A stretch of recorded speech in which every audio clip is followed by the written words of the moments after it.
What exactly happened at ULM? It's Locked On Sunbelt.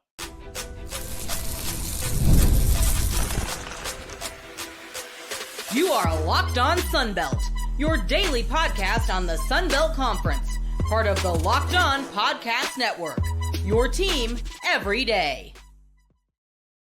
All right, Dave Schultz, Locked On Sunbelt, your teams every day. Today's episode brought to you by Game Time. Download the Game Time app, create an account, and use code LOCKEDONCollege for $20 off your first purchase. All right, had a big day on Tuesday. I'm not sure why, but one episode popped. We had a lot of downloads and audio as well, so really appreciate it. Keep those comments and likes coming. It will be me. Actually had a little bit back and forth with some passionate Southern Miss fans. Appreciate the back and forth. Please tell people to subscribe. It's continuing to grow. All right, we got John Hartwell, former ULM AD, for a second part. Again, the whole interview went about 53 minutes. We'll get to what happened at ULM at the end. We're talking about the coaching carousel, a lot of big-time coaching jobs out there, and how people and how the teams can have the money to do what they are doing, giving out big money annually and big buyouts. But we're going to start with how do teams with trouble drawing survive? All right. The Cajuns draw pretty well, baseball and softball, especially. Football, not bad. We'll see how basketball does this year. All right. A lot of expectations for basketball, but they're in a money crunch. All right. They're going to be cutting way back. They're in a bad hole. All right. Teams like ULM don't draw, and South Alabama, outside of football and a little men's basketball, draw. They don't draw anything for baseball and softball. And so how do teams like that survive? Where do they get the money from? John Hartwell, an administrator for about 30 years in college sports, he explains. He is the former ULM AD, Troy AD, worked at Ole Miss, Utah State AD. It is part two of my conversation with John Hartwell, and he is Locked On Sunbelt. We're talking with John Hartwell, College Sports Solutions, Locked On Sunbelt, your team every day. All right, so let's get into some specifics in terms of you alluded to the schools in Louisiana, and I can allude to school at South Alabama. I love South Alabama. They do a lot of good stuff. What they don't do is draw. All right. They do okay for football, and the way they built the stadium, it actually looks like they're drawing because the students come out and they're the ones on TV when you're just getting the regular shot of football. That's what you see. But they don't draw anything for baseball, and they hardly draw anything for softball. For all the grief I give Cajuns baseball fans, that stadium is filled 60 to 80%. Softball is 80, a lot of times 100 or over 100% for softball. And Monroe just struggles drawing, period. How do schools like that, where are they just being privately funded? How do schools like that survive? There were issues with ULM financially, and now it's come out that Louisiana has some serious financial situations, and they're going to be doing some cutbacks in the athletic department. How do teams like that survive? Yeah, institutional support, and that comes in various forms, whether it's scholarship waivers, cross-campus paying for some functions, whether it's the athletic business office, the compliance folks, things like that. Very few, if any, of the group of five schools would exist if it weren't for very significant institutional support. And I'll give you both ends of the spectrum here. So James Madison, their budget's probably over $80 million a year now. But I don't have the current numbers, but I know what it was last year, 2 years ago, when, let's just say, for argument's sake, what I'm comparing is a $75 million budget. $55 million out of that $75 million came from some type of institutional support, including student fees. I mean, I think their student fee is like $2,200 and maybe $1,100 per semester, but $2,200 if you count fall and spring semester for every student that attends there. Strictly goes to athletics. So, I mean, that's significant. So there are. Let me put that in perspective, John. All right. I went to a state school in New York. Okay. When I started at Oswego, and I had no idea about this, but I know what it cost. $750 a semester. My school cost $1,500. Now, housing was much more, All right. And everything was much more. It cost about $5,000 to go to school total per year. But tuition was $750 in 1987 and 1988 at SUNY Oswego. And you're telling me James Madison is getting the students to pay, families are paying $2,200 a year for student fees. Yeah, that's impressive. Yeah, and they've been able to position that as a positive. I mean, I'm sure there's some pushback from students who say, "Hey, I don't go to any athletic events," but you may also have some students on the far other extreme who say, "I don't use the library, but I'm being charged a library fee. I do all of my research online." So, but what they're saying is, "Hey, what we've invested in athletics due in significant part to this student athletic fee helps the value of your diploma." And I know some listeners may say, "What in the hell is he talking about?" But hear me out. James Madison University, when somebody goes to apply for a job in New York, Chicago, LA, wherever, and they're a James Madison grad, the vast majority of people, unless you just totally tune out sports or are living under a rock, have heard of James Madison and their recent success in athletics. And you could characterize the rise as almost, unheard of how quickly they've exploded onto the FBS scene. And obviously the transition of Kurt Signetti to Indiana and what he's doing there has not hurt that. But they're saying, hey, the name recognition brought about by athletic success has helped increase the value of your diploma. And as an athletics guy, I love that approach. I mean, I think there is absolutely merit to that. That's not all smoke and mirrors. But again, you've got to have the overall enrollment and the overall financial health of the institution to be able to support that, especially if you haven't done it before and all of a sudden, hey, we're going to make a concerted effort and decision to go this route, to invest into athletics where we're going to be successful. And those who have not done that yet, it's going to get harder and harder to do for some of the reasons, whether it's enrollment or rising cost, all of those things we talked about before. Well, we'll see how that works out. It's worked out the last couple of years at Tulane. Well, more than that with Willie Fritz and now John Summerall. We'll see if he ends up at, a certain school in Lexington, which may have a job opening, but that remains to be seen.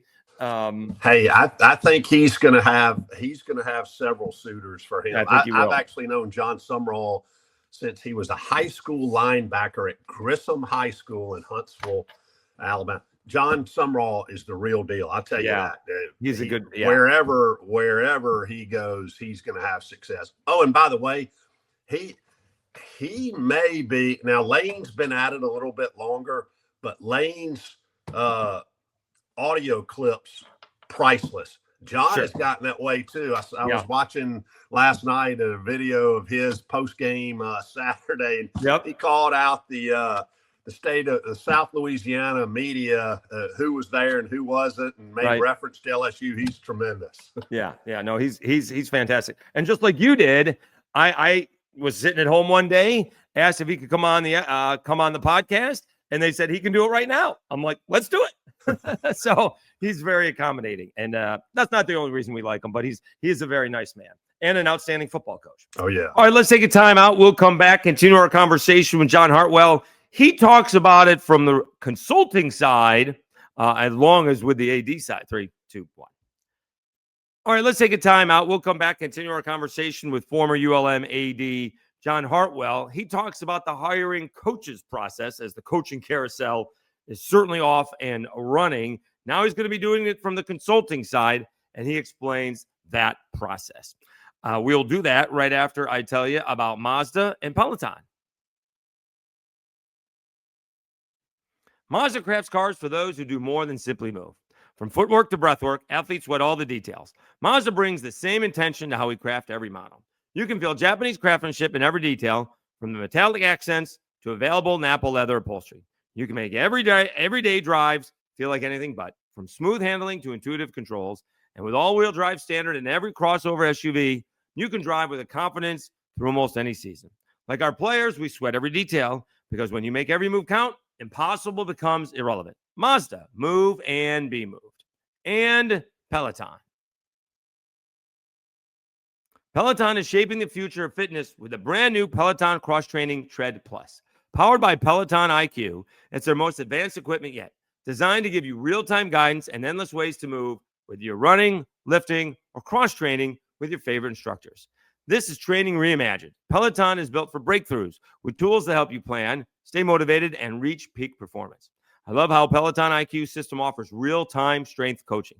It actually tracks your reps, suggests the right weights, and corrects your form, making every rep safer and smarter. The swivel screen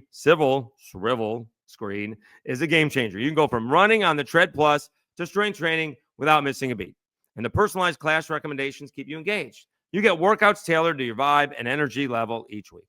So let yourself run, lift, flex, and push forward. Explore the new Peloton cross-training Tread Plus today at onepeloton.com.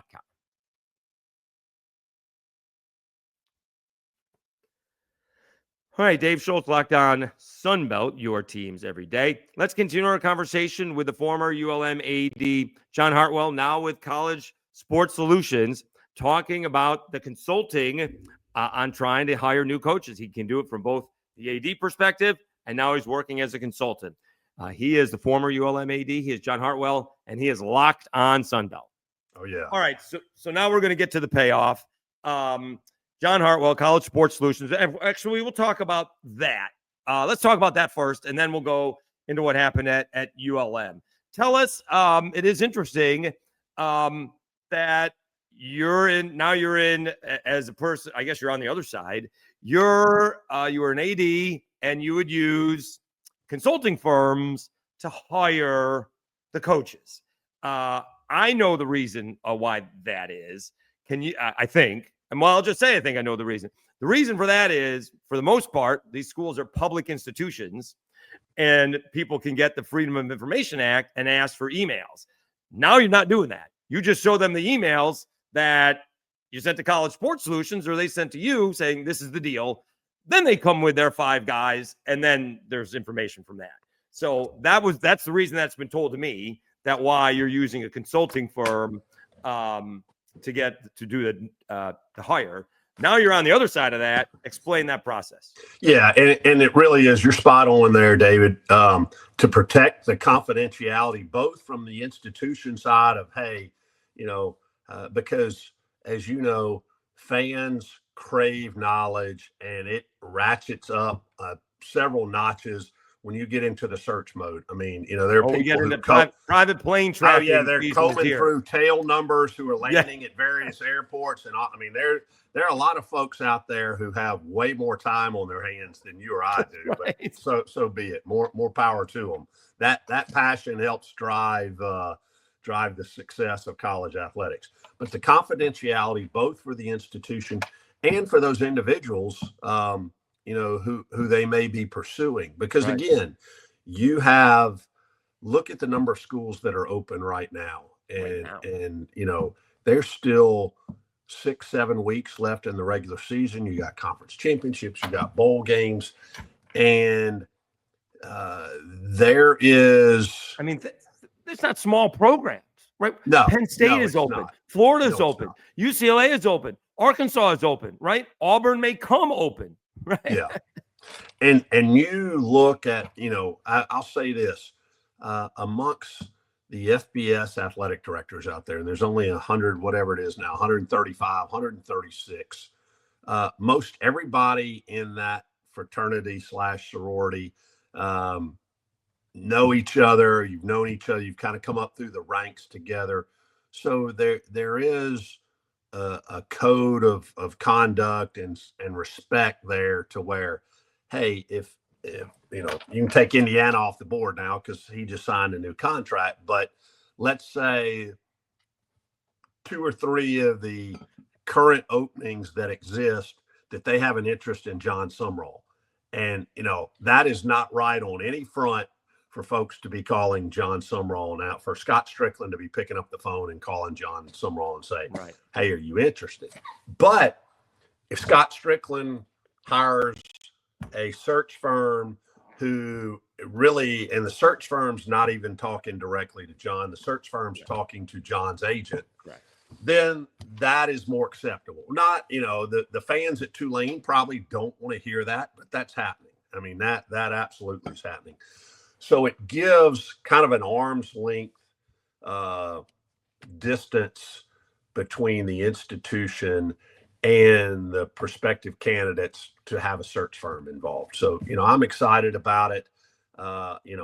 Football and men's and women's basketball search business has been around for a while. There, 3 or 4 pretty prominent players who have been in that business. But I'll say this, what my opportunity is in this, and I'm going into business, College Sports Solutions, and Jeff Schimmel, who's the founder of it. The company's been around since 2013. It's given me a partnership opportunity in this.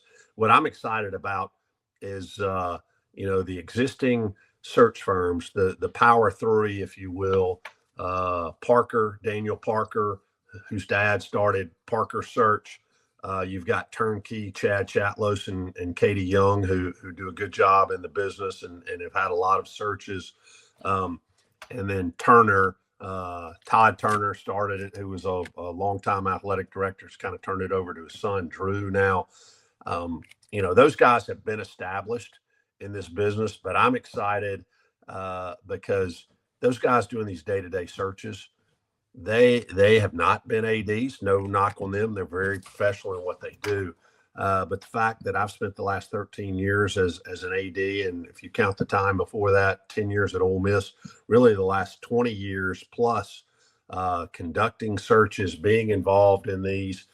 And again, as we talked at the top of the show about what an AD is looking for, it's not necessarily player development now, because with the portal, I mean, there's so many dynamics, and those dynamics have changed of characteristics you're looking for in a coach. But one thing that has not changed that I think gets overlooked sometimes is fit. There's a plug and play. We'll use the example of John Sumrall. I think John could coach anywhere. However, John Sumrall, at Notre Dame or at UCLA is probably not the right fit. John is a Southern guy. He's very, and that's a good thing. If you're looking in the SEC or the Big 12 or some of the ACC, hey, that's an important fit. But everybody is not a plug and play just because they're a talented coach. And I think that fit is really, really important as part of that. But, the other thing that having been an athletic director and having, had the good fortune of being able to make some good coaching hires, whether it was Neil Brown at Troy, Blake Anderson at Utah State. You flip to the basketball side, which again, having played college basketball and being able to say, hey, I hired guys like Craig Smith, who all he did in 3 years at Utah State was go to 3 NCAA tournaments. I hired Ryan Odom away from Maryland, Baltimore County to come to Utah State. Went to a couple of NCAA tournaments, went to VCU, and now he's the head coach at UVA. So having some of the, and even in smaller sport, we'll do some soccer and volleyball and stuff like that as well. So I'm excited about that. The other aspect that I'm excited about that we provide from College Sports Solutions is the consulting opportunities. I've actually already got one I'm going to be on here in about 2 weeks, some financial consulting, because as we've talked about the financial challenges in college athletics today, growing, whether it's at the Power 4 level, the group of 6, the Division 2 or 3, those challenges occur everywhere. And the ability, again, this is probably an indictment of my age, but 30 years in this business and being a CPA, the ability to go in and analyze financial situations and make suggestions for cost-saving measures and efficiencies and ways to grow revenue, that's something I've been doing. So I'm excited about that new chapter. Yeah, we're transitioning back an area that you're very familiar with, David. Transitioning back to the Alabama Gulf Coast. Going to live in the Fairhope, Point Clear area, and really excited about it. Okay, we'll wrap up our conversation with the former ULM AD, John Hartwell. After this, we'll find out what exactly happened at ULM and why he resigned. We'll do that right after I tell you about Game Time.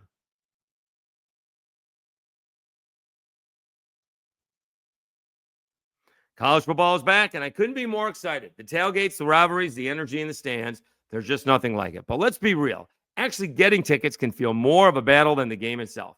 Endless queues, hidden fees, prices jumping at checkout. That's why I use Game Time, the app that gives the advantage back to fans. It's the easiest way to score last-minute tickets at the best prices with no surprise fees.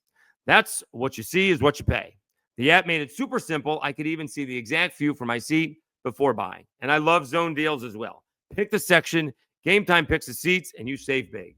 Honestly, it's faster, cheaper, and less stressful than any other way I've bought tickets. So take the guesswork out of buying college football tickets with Game Time. Download the Game Time app, create an account, and use code LOCKEDONCollege for $20 off your first purchase. Terms apply. Again, that's promo code LOCKEDONCOLLEGE, LOCKEDONCollege, for $20 off. Swipe, tap, ticket, go. Download Game Time today.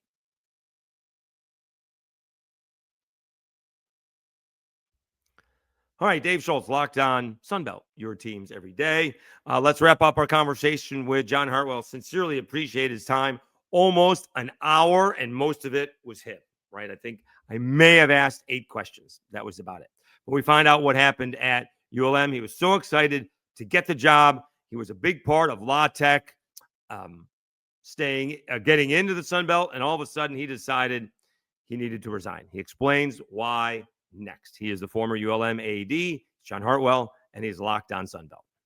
All right, let's wrap things up with John Hartwell, College Sports Solutions. I got to ask, and you're welcome to go in as much details as you want to. But what happened at ULM? Because when you took the job, you knew what you were getting into. ULM may be the toughest job in Division I college sports. Period. End of story. AD and football. It is just a very difficult place to compete. For various reasons that you said, right? There is not a whole lot of business community to support it, and there's multiple schools up there now, right next to La Tech. And when you got it, you were very excited, and I flat out asked you, "How are you, raising money?" He's like, "Asking." Right? Nobody had bothered asking before, and you started asking. All right, and then you got La Tech in there, and you were very upfront about wanting that, and then all of a sudden, you're gone. I have no idea what happened. I don't have any sources that tell me what happened. I don't have any idea what tell me what happened. So I'm hoping you can tell me, shed some light on what happened with you. And let me start out by saying, very grateful for the 2.5 years we spent at ULM. You're right. I knew it was a tough job, the probably the toughest job in FBS, if for nothing else, the resources, and then, like you said, the state of Louisiana is very interesting because, you obviously have, and I use this term a little bit loosely, the mothership in Baton Rouge. I think everyone in the state is an LSU fan at some level. Yep. And they get the vast majority of the resources, being the SEC school. But then you drill down and you say, okay, we have 4 other FBS schools with La Tech, ULM, Lafayette. Sorry, I still call it Lafayette, UL, and Tulane. And so you've got in a state of limited population, 5 out of 135 FBS schools. You've got a lot of people tugging at the purse strings, and then don't leave out, Southeastern or McNeese or Nichols or Northwestern State or Grambling or yep. Southern University. And so there are a lot of mouths to feed in terms of athletic departments in a limited population state. So that's a challenge there. And as we talked about enrollment and all of those things. But I will say we made some great strides in 2.5 years. Got a student athletic fee passed last spring. Yep. That everybody was a naysayer. Said, you can't do that. You can't do that. Well, I was kind of bullheaded and said, yeah, we can. And we're able to do that. And, that's generating $750,000 right off the bat. There are incremental increases out in years 3 and 5. So that will be a permanent financial stream that was not there. In addition, I was fortunate enough to work with Representative Reiser and Senator Cathy, both from Northeast Louisiana, to get on the docket and get passed the online sports wagering tax bill that for all 10 four-year athletic departments in the state are going to be 2.3 million a year to start with, and that number is going to grow too. So $3 million of new revenue to a $22 million budget, significant. I mean, 15% growth. We had grown season ticket sales. We had grown development too. And I'm not going to go into the details, but I was asked, despite those things, to come in and slash budgets, and that's that would be hypocritical for me as an athletic director to go to sports and say, hey, there's an expectation to win, but we're gonna have to slash your budget. So I wish them the best. Have some tremendous and some lifelong friends there, both from coaches to administration to donors, and wish them nothing but the best. But it was a situation where maybe if I was a first or second year athletic director just trying to get started in the business and would have tried to ride that out, I thought it was better off that I step away. And again, all the success in the world to them is what I wish, but it was a tough situation. But hey, everything they're curveballs in life, and you learn how to hit them, and excited about the direction where we're going. Like I said, life is all about making the adjustments. All right, you're also doing some media. You're hopping on sidelines with my buddy Rob Brown. Yeah, have been on with Rob, SEC sidelines for the last 2.5, almost 3 years, and going to take an expanded role with him too. And he's a piece of work now. He really is. He has got the gift of gab, but has grown that show, and it's SEC focused, but he dabbles in some other things too, and has given me the opportunity to be involved in it, and appreciate that. And it's fun to get on there because you never know who you're going to be on with, whether you're going to be on there with Tony Barnhart or John Brady or whoever it may be. Right. You never know from day to day, but a lot of fun, and appreciate that as well. All right, John Hartwell, College Sports Solutions. Hey, anytime you want to give me a tip on what coach is going where, I won't reveal my sources. Hey, David, I greatly appreciate your friendship and the opportunity to be on. Yeah, and part of what I'm able to do now is, I'm kind of making my rounds. Like I said, I was at South Alabama hosting Ark State last Tuesday. Tomorrow night, I'm going over to Ruston to La Tech in Western Kentucky. Going this weekend up to see my buddy Wood Seelig, the AD at Old Dominion, and see App State at Old Dominion. And I've gotten back. I spent 10 years at Ole Miss, and I got to see the Rebels play John Sumrall and company, Tulane. Not a great day for the Green Wave several weeks ago, but I'm actually going back up there November 8th to see my alma mater, the Citadel, go to Oxford and play the Lane Train. That's probably going to be ugly, but be good to connect with some old friends again. So on a side note, I was in Charleston. We saw the Citadel. Yep. No, a great place. It's ironic, and I tell people all the time, I said, being blessed to have been a college athlete, playing basketball at the Citadel, for the great Les Robinson, who went on to NC State as the head coach and athletic director. And you never know. It's a small world, and it's even smaller in college athletics.